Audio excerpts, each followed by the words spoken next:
ที่โลกสักวันนั้นไว้ความรักก็ไม่แพ้ให้ทุกอย่างจบชนะความตายไม่จำเป็นวงวันลงต้องประทานชีวิตในร่างกายเธอแต่เยซูพระองค์เป็นถึงแล้วเป็นถึงแล้ว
ไม่ว่าชีวิตจะเป็นอย่างไรในวันข้างหน้าจะสุขหรือทุกข์และมีแค่ไหนได้เรียนรู้ว่าวันหนึ่งจะผ่านพ้นไปแต่สิ่งที่ล้ำค่าคือพระเจ้าองค์นำเราก้าวเดินไปในทุกเส้นทางยังเชื่อและไว้วางใจในพระสัญญาพระองค์จะทรงเลี้ยงดูข้าพเจ้าได้ทุกสิ่งโด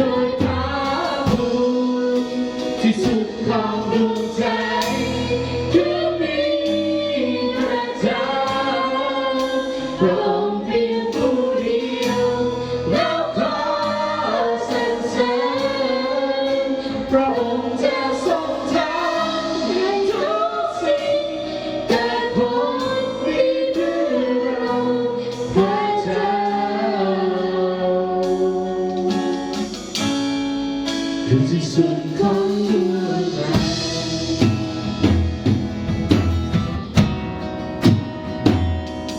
ก็อดจะนั่งและก้าวเดินไปในทุกเส้นทางตรงที่เชื่อและหวังวางใจในคำสัญญาว่าองค์จะทรงเลี้ยงดูเราเผชิญได้ทุกสิ่งโดยพาดูที่สุดของดวงใจคือมีพระเจ้าพระองค์เพียงผู้เดียว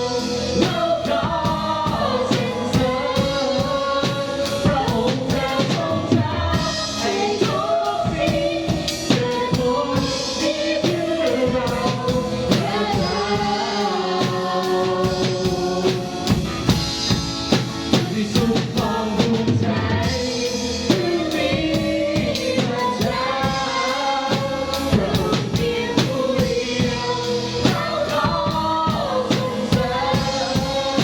พระองค์จะทรงทำให้ทุกสิ่งเกิดผลดีเพื่อเราพระเจ้า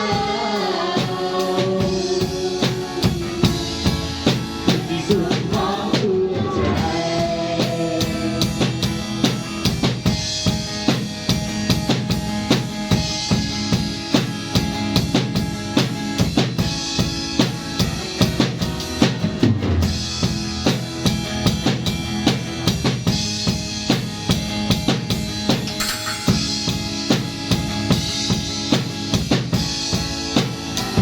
เราพึ่งพา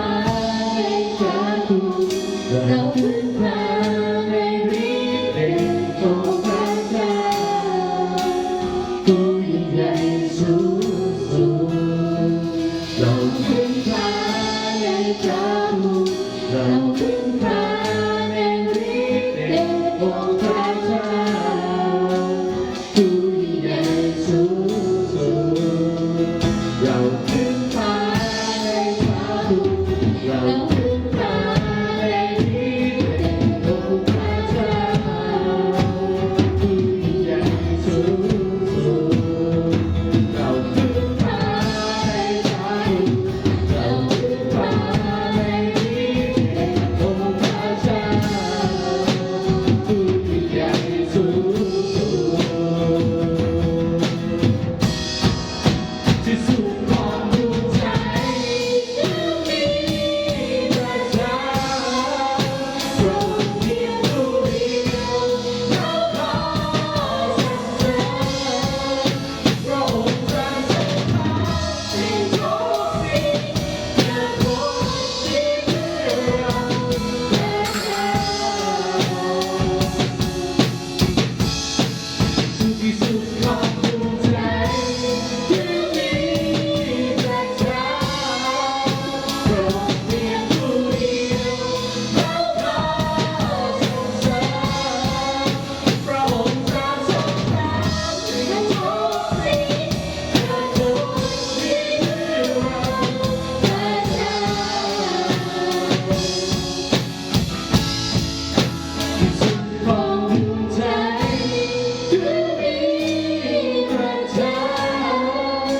พระองค์เพียงผู้เดียวเราขอสรรเสริญพระองค์จะทรงทำให้ทุกสิ่งเกิดผลดีเพื่อเราพระเจ้า คือที่สุดของดวงใจพระเจ้าคือที่สุดของดวงใจ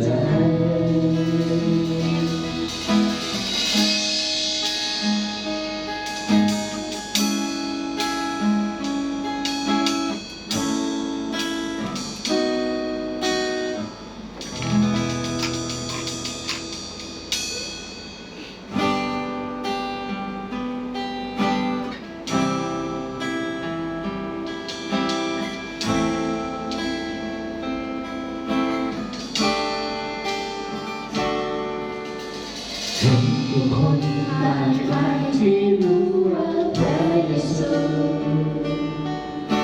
สุดเป็นมากกว่าคนธรรมดาตาบอดกับหายดีโรคที่เคยเป็นพระองค์ทรงรักษาทรงเป็นคุณค่าของคนทุกคนสอนเคยทำมากมายด้วยเอาใจใส่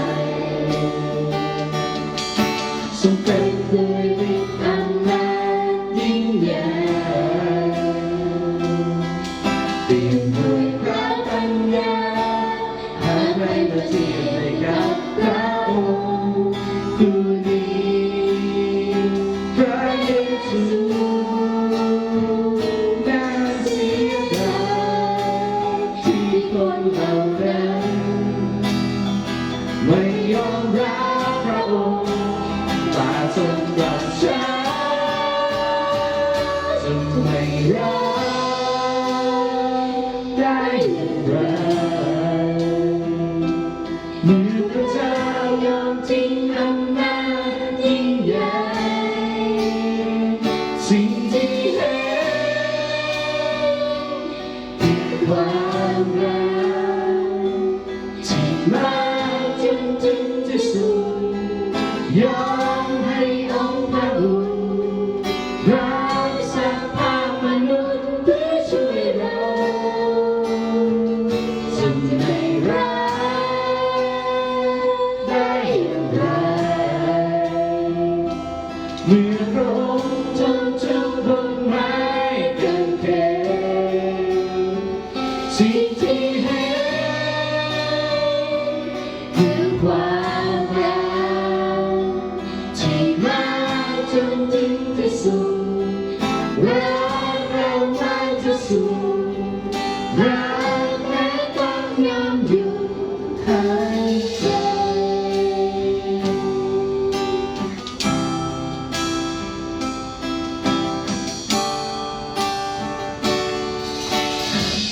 น้ำตาไม่ไหวเมื่อทรงล้างเท้าให้ฉันซาบซึ้งในความเข้าใจเปลี่ยนท่าที่ทำให้ฉันรักไปคนไม่โดนพระองค์ผู้นี้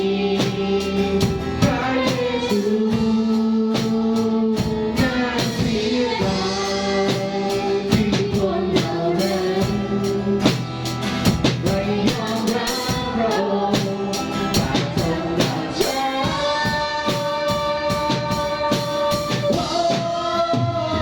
จนไม่รักได้อย่างไรเมื่อพระเจ้ายอมทิ้งอำนาจยิ่งใหญ่สิ่งที่เห็นคือความรักมาจนถึงที่สุดยอมให้องค์พระบุตรรับสภาพมนุษย์เพื่อช่วยเราจนไม่รักได้อย่างไรเมื่อพระองค์ทรงทุกข์บนไม้กางเขนสิ่งที่เห็นคือความรักมาจนถึงที่สุดรักเรามากที่สุดรักแม้ต้องยอมหยุดจนไม่รักได้อย่างไรเมื่อพระเจ้ายอมทิ้งอำนาจยิ่งใหญ่สิ่งที่เห็นคือความรักที่มาจนถึงที่สุดยอมให้องค์พระบุตรรับสภาพมนุษย์เพื่อช่วยเราจึงไม่รักได้อย่างไรเมื่อพระองค์ทนทุกข์บนไม้กาง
นน้ำวันหลังของพระบิดาด้วยพระเมตตาด้วยพระมหาพระองค์พระชมกายลงแต่พื้นพระบาทมันมาสาการด้วยจิตวิญญาณต้องร้องทุกต่อพระองค์ด้วยสิ่งสรรเสริญเป็นเครื่องบูชาที่พอพระทัยถวายชีวิตของข้าอยู่ในพระทัยพระองค์ให้แท่นบูชาแห่งนี้เป็นของพระองค์ผู้เดียวด้วยวิญญาณข้าเป็นสีนมัสการพระองค์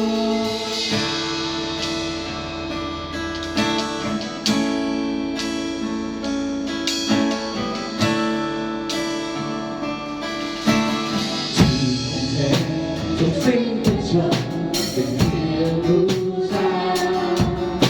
จงใช้เรามาจนพ้นทางปลอดภัยไม่มีสิ่งใด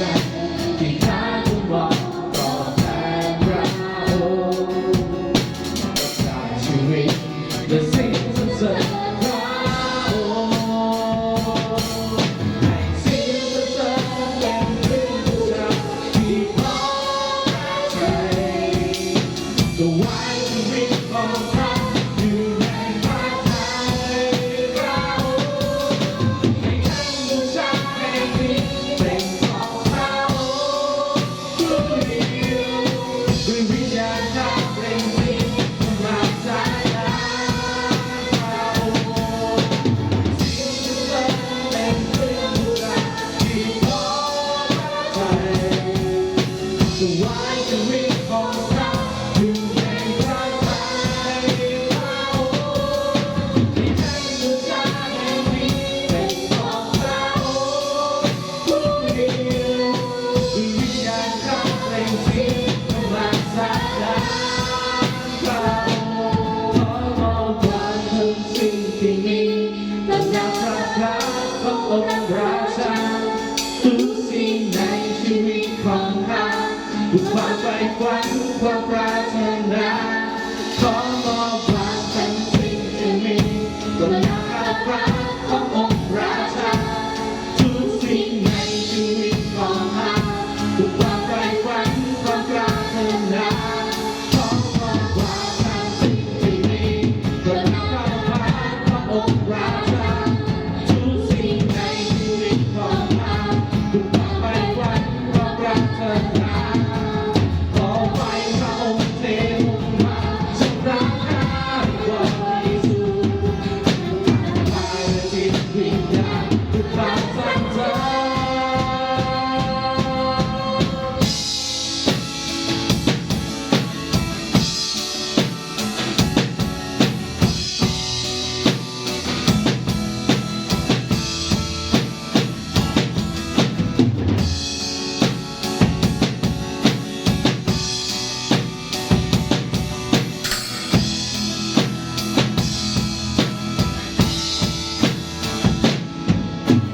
สิ่งสรรเป็นเครื่องบูชาที่พอพระทัยถวายชีวิตของข้าอยู่ในพระทัยพระองค์ให้แท่นบูชาแห่งนี้เป็นของพระองค์ผู้เดียว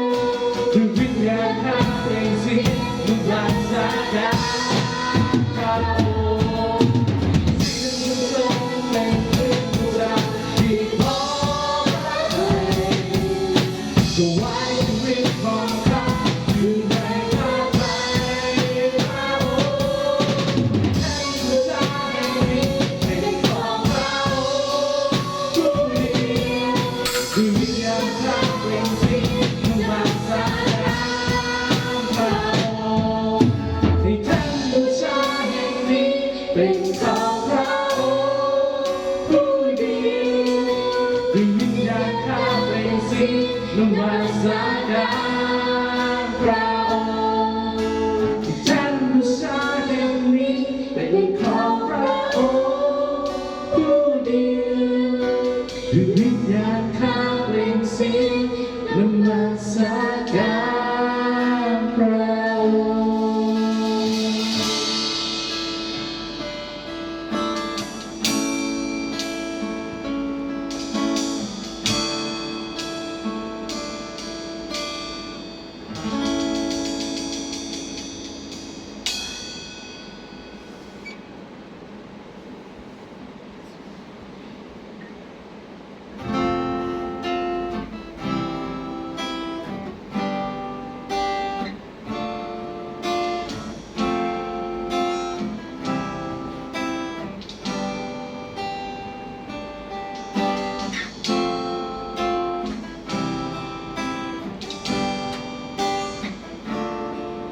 จะสู้ทางเป็นพวกเราถึงสวรรค์ต้องฟังดูแลวันที่ดีของฉันคือรู้ว่าน้องผู้ชายเป็นของเราทรงพิทักษ์รักษาและป้องกันพระสหายผู้ชายของฉันชีวิตฉันก็แพ้ประทุกนมัสการเมื่อฉันร้องพระเจ้าทรงยิ่งใหญ่ทรงประมือและเย็นพระนามทรงทำให้ความกลัวละลายกันหมดผู้ชายเป็นของพระองค์ให้มีเต็มด้วยประสิทธิฤทธิ์ด้วยอำนาจพระองค์ล้นมาชีวิตฉันก็แพ้ประทุกนมัสการ ฮาเลลูยาพระองค์ทรงครอบครองทรงดึงเหนือทุกสิ่งฮาเลลูยาพระเยซูมีชัยเหนือทั่วโลกา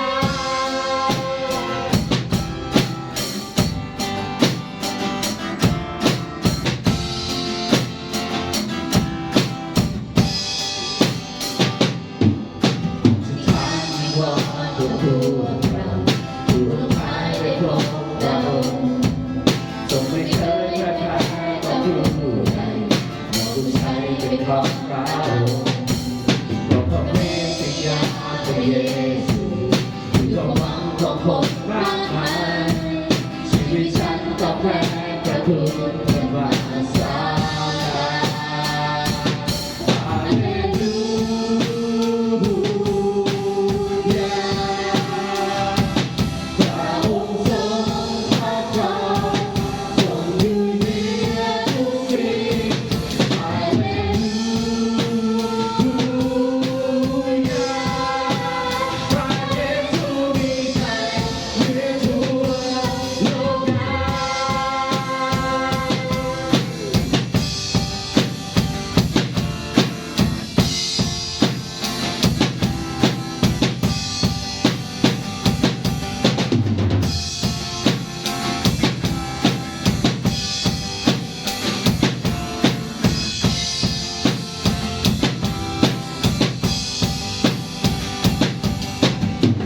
ทรงวิชัยเหนือแผ่นทุกโลก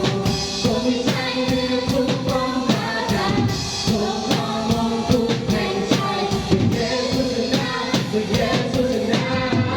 ทรงวิชัยเหนือแผ่นทุกโลกทรงวิชัยเหนือทุกป้อมปราการทรงครองมงกุฎแห่งชัยพระเยซูชนะพระเยซูชนะทรงวิชัยเหนือแผ่นทุกโลก ทรงมีชัยเหนือทุกป้อมปราการทรงครองมงกุฎแห่งชัยพระเยซูชนะพระเยซูชนะทรงมีชัยเหนือแผ่นทุกโลกทรงมีชัยเหนือทุกป้อมปราการทรงครองมงกุฎแห่งชัยพระเยซูชนะทรงมีชัยเหนือแผ่นทุกโลกทรงมีชัยเหนือทุกป้อมปราการทรงครองมงกุฎแห่งชัยพระเยซูชนะพระเยซูชนะ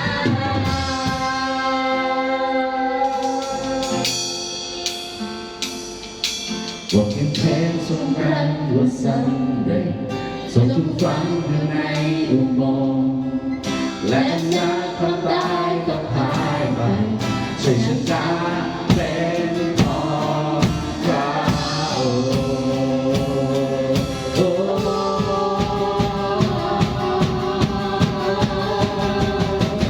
ฮาเลลู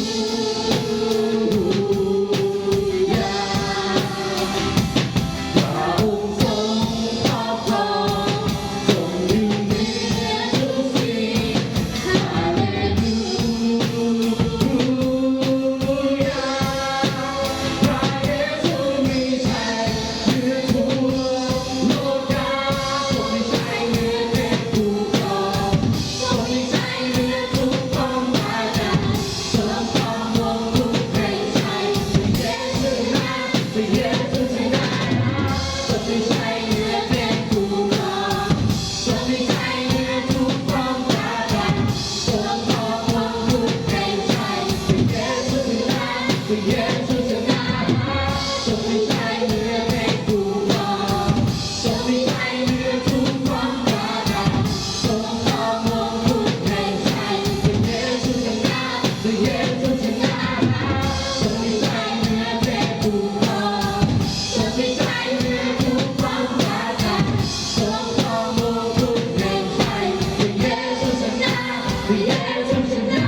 โอกาสที่เราทั้งหลายได้รับใช้พระองค์ขอพระเกียรติเป็นของพระเจ้าแต่เพียงผู้เดียวพรุ่งนี้เราจะกลับมาพบกันด้วยใจชื่นบานและใจที่โมทนาพระคุณยกย่องพระนามของพระองค์ขอบคุณพระเจ้าสำหรับทีมนมัสการทุกคนที่อยู่ที่นี่ขอถวายเกียรติแด่พระเจ้าผู้สูงสุดอธิษฐานในพระนามของพระมหาเยซูคริสต์เจ้าอาเมน